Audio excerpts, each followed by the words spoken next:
जियो financial के demerger पर पूरे बाजार की नजर है। रिलायंस में डीमर्जर के बाद किसे जियो फाइनेंशियल का शेयर मिलेगा, कब मिलेगा, शेयर की लिस्टिंग क्या होगी, शेयर का भाव क्या है और इसके बाद क्या रिलायंस के शेयर का भाव कम हो जाएगा, एनालिस्ट का व्यू क्या है। आपके मन में तमाम सवाल उठ रहे होंगे और उन तमाम सवालों के जवाब देने के लिए यह खास चर्चा हम कर रहे हैं। मेरे साथ हैं मेरे सहयोगी सौमित सरकार। सौमित, कई सारे सवाल हैं लेकिन हम 10 पॉइंट्स में कवर करने वाले हैं। इस पूरे डीमर्जर की हम इसको पाठशाला कह सकते हैं, हर चीज बताएंगे। पहले ये बताइए कि रिलायंस के किन निवेशकों को जियो फाइनेंशियल का शेयर मिलेगा। तो रिकॉर्ड डेट जो है इस डीमर्जर का, जिसमें जियो फाइनेंशियल रिलायंस इंडस्ट्रीज से बाहर निकल जाएगा, वो है 20 जुलाई। इसका मतलब ये होता है कि आपको शेयर्स आज खरीदने पड़ेंगे जुलाई 19 को, तो ही आपका नाम रजिस्ट्री में आएगा और कंपनी के बुक्स में आएंगे जुलाई 28 को, क्योंकि T+1 का सेटलमेंट है। तो अगर आप आज शेयर्स खरीदेंगे तो कल आपका नाम रिफ्लेक्ट करेगा रजिस्ट्री में और तभी आपको जियो फाइनेंशियल के शेयर्स मिलेंगे जब भी वो कंपनी लिस्ट होगी स्टॉक एक्सचेंजेस पे। तो आपको आज शेयर्स खरीदने होंगे। आज लास्ट डे है रिलायंस इंडस्ट्रीज के शेयर खरीदने का, अगर आप एलिजिबल होना चाहते हैं जियो फाइनेंशियल के शेयर्स पाने के लिए। तो एलिजिबल होना है अगर जियो फाइनेंशियल का शेयर पाने के लिए, तो ध्यान रखिए आज आखिरी मौका है डीमर्जर से पहले, यानी कि इसका बेनिफिट पाने के लिए जियो फाइनेंशियल का शेयर अगर आपको पाना है तो रिलायंस के शेयर आज खरीद लेने हैं। सौमित, दूसरा सवाल, जियो फाइनेंशियल का ये बताइए कि रिलायंस के शेयर खरीदते हैं अगर कोई जिसके पास है, कितने शेयर जियो फाइनेंशियल के मिलेंगे? जो रेशियो डिसाइड किया था शेयर स्वैप का, वो था शेयर स्वैप नहीं, एक्चुअली शेयर अलॉटमेंट का, वो था 1:1। मतलब अगर आपके पास एक रिलायंस इंडस्ट्रीज के शेयर्स है तो आपको एक जियो फाइनेंशियल का शेयर मिलेगा। काफ़ी सिंपल रखा है कंपनी ने, कोई कॉम्प्लिकेशन नहीं इसमें, कोई बड़ा रेशियो या अलग तरीके का कोई रेशियो नहीं था, सिंपल था 1:1। अगर आपके पास एक रिलायंस इंडस्ट्रीज के शेयर है तो उसके बदले आपको एक जियो फाइनेंशियल का शेयर मिलेगा जब भी कंपनी लिस्ट करेगी स्टॉक एक्सचेंज पे। तो क्या इस जियो फाइनेंशियल जब अलग हो जाएगा, जब अलग सी लिस्ट भी हो जाएगी या फिर अलग से ट्रेड होने लगेगी, रिलायंस का भाव घट जाएगा? ऑब्वियसली घट जाएगा, क्योंकि आप अभी मार्केट के हिसाब से रिलायंस इंडस्ट्रीज का जो भाव है उसमें जियो फाइनेंशियल्स का भाव एम्बेडेड है। तो अब जियो फाइनेंशियल्स अगर बाहर निकल जाता है तो ऑब्वियसली थोड़ा बहुत प्राइस डिफरेंस हमें देखने मिलेगा। वो हमें कल के ट्रेड में, कल की जो स्पेशल डिस्कवरी है उसमें हमें पता चलेगी। तो ऑब्वियसली रिलायंस इंडस्ट्रीज के भाव में थोड़ा बहुत कमी देखने मिलेगा, बट ये ऑब्वियसली एडजस्ट हो जाएगा बैकवर्ड डेटा में भी अगर हम देखें। अच्छा, ये जियो फाइनेंशियल के प्राइस डिस्कवरी को लेकर सौमित काफ़ी चर्चाएं हो रही हैं और पूरा माहौल गर्म है पूरे बाजार में, चूंकि इतनी बड़ी कंपनी से एक वैल्यू अनलॉकिंग की कोशिश हो रही है। ये बताइए कि ये भाव तय कैसे होगा जियो फाइनेंशियल का? अगर आप देखेंगे तो कल स्पेशल सेशन रखा है इनफैक्ट एनएससी ने 9 to 10 का, जहां पर रिलायंस इंडस्ट्रीज का एक्चुअली भाव पहले डिस्कवरी होगा और उसी बेसिस पे जो डिफरेंस प्राइस रहेगा 20 जुलाई और 19 जुलाई का, उस बेसिस पे जियो फाइनेंशियल का एक थियोरेटिकल वैल्यू हमें एटलीस्ट मिल जाएगा क्या हो सकता है। तो कल एक स्पेशल सेशन है 9 to 10 जहां पे रिलायंस इंडस्ट्रीज का प्राइस डिस्कवरी होगा पोस्ट डीमर्जर। पहले तो ये जो प्राइस डिस्कवरी आप सौमित कह रहे हैं ना, ये थोड़ा सा ना ट्रिकी है। बहुत सारे शायद ऐसे लोग होंगे जिनको ये समझ में ना आए प्राइस डिस्कवरी, मतलब प्राइस को खोजने की कोशिश होगी।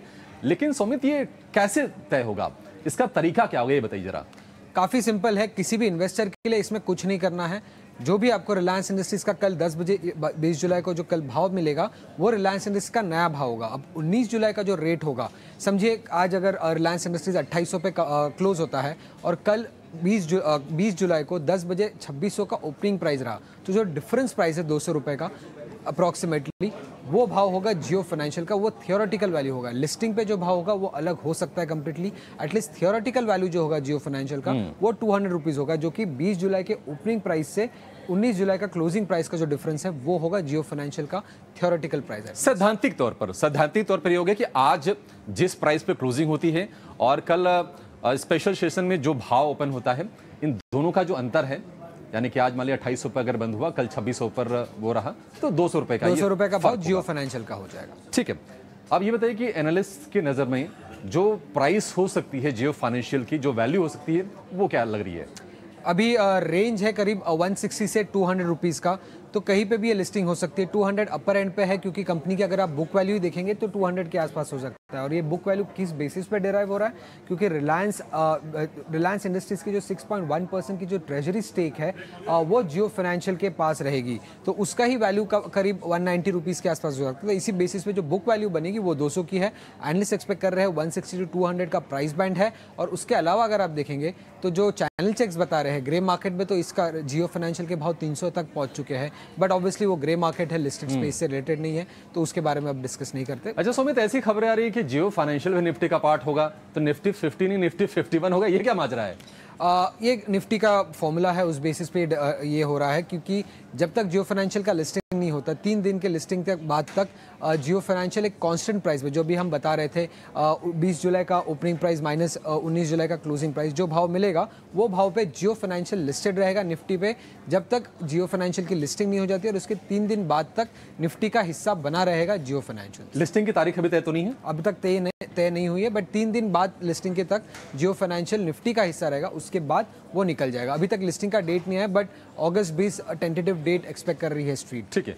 वायदा बाजार में रिलायंस के स्टॉक में या फिर इसके तमाम कॉन्स्टिट्यूएंट्स हैं, उसमें काफ़ी एक्शन होता है।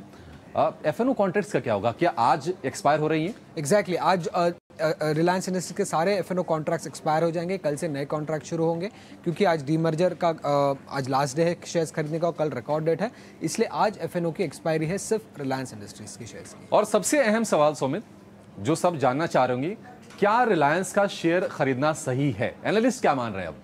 एनालिस्ट का मानना कहे तो काफ़ी स्ट्रॉन्ग पोजीशनिंग है रिलायंस इंडस्ट्रीज़ की, क्योंकि एक तो जियो फाइनेंशियल की डीमर्जर हो रही है, जिसकी ग्रोथ अपॉर्चुनिटी अगर आप देखें तो काफ़ी ज़्यादा स्ट्रॉन्ग है गोइंग अहेड। उसके अलावा अगर हम बात करें तो रिटेल, टेलीकॉम और ऑयल टू केमिकल बिजनेस, सारे ही बिजनेसेस में ग्रोथ अपॉर्चुनिटी काफ़ी है। टेलीकॉम में इंडियाज़ लार्जेस्ट टेलीकॉम कंपनी है रिलायंस जियो, एक टैरिफ हाइक आ गया तो अच्छा खासा ग्रोथ देखने मिल सकता है। रिटेल में भी काफ़ी स्ट्रॉन्ग एक्सपेंशन प्लान्स है कंपनी के, न्यू एनर्जी बिजनेस में भी काफ़ी स्ट्रांगली ग्रो कर रही है। तो सारे जो कंपनी के सेगमेंट्स है, सारे बिजनेसेस है, ग्रोथ प्लान्स काफ़ी स्ट्रांग है सारे बिजनेसेस में, और जियो फाइनेंशियल का डीमर्जर जो हो रहा है वो एक एडेड बेनिफिट हो सकता है इन्वेस्टर्स के लिए आगे चलते। यानी कि अभी तक बहुत सारी चीज़ें पब्लिक डोमेन में नहीं हैं।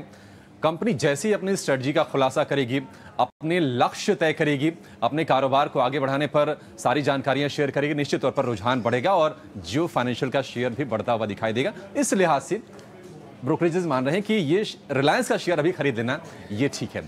चलिए डिम्पी के पास चलेंगे। डिम्पी ये बताइए कि अब चूंकि आज सारे के सारे जो वायदा कॉन्ट्रैक्ट्स हैं एक्सपायर हो रहे हैं, आप ये बताइए कि किस तरह से स्ट्रेटजी वहां पर बन रही है और आप कितने उत्साहित हैं इस डीमर्जर को लेकर?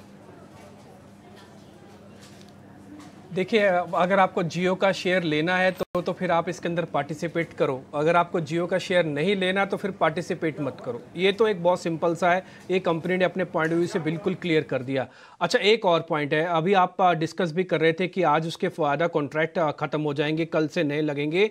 आज 3:30 बजे जो भाव होगा और कल विंडो का वो प्री ओपन विंडो होगी 9 से 10 बजे के बीच में, जैसे एक टिपिकली आईपीओ की होती है। आप देखते होंगे 10 बजे प्राइस डिस्कवर हो जाता है और उसके बाद का जो रेट आएगा वो एक्स जियो होगा, यानी कि जियो का रेट वो कल तय हो जाएगा। आज की क्लोजिंग से तो पार्टिसिपेशन तय होगा, कल के भाव से भाव तय होगा, और एक बार अगर भाव तय हो गया तो उसके बाद जियो एक्स हो जाएगा। और अभी आप 51 कंपनीज का भी निफ्टी का पूछ रहे थे अभिषेक, इससे पहले भी एक बार हो चुका है। ये टाटा ग्रुप की टाटा डीवीआर जो था वो भी 51 शेयर भी निफ्टी के अंदर पहले भी बन चुका है। तो ये इंटरेस्टिंग पॉइंट है जो हो रहा है। रही बात अब आपके फ्यूचर्स में क्या कर रहे हैं, देखिए कल 13% का ओपन इंटरेस्ट घटा है इसके फ्यूचर के अंदर, और आज लास्ट डे है। आज भी हम एक्सपेक्ट करते हैं कि थोड़ी शॉर्ट कवरिंग आएगी। जिनको खरीदना है वो अलग बात है, लेकिन जिनके पास शॉर्ट पड़े हैं ना, वो एक बार के लिए इवेंट को क्लोज करवाना चाहते हैं, इसलिए कवरिंग आ सकती है।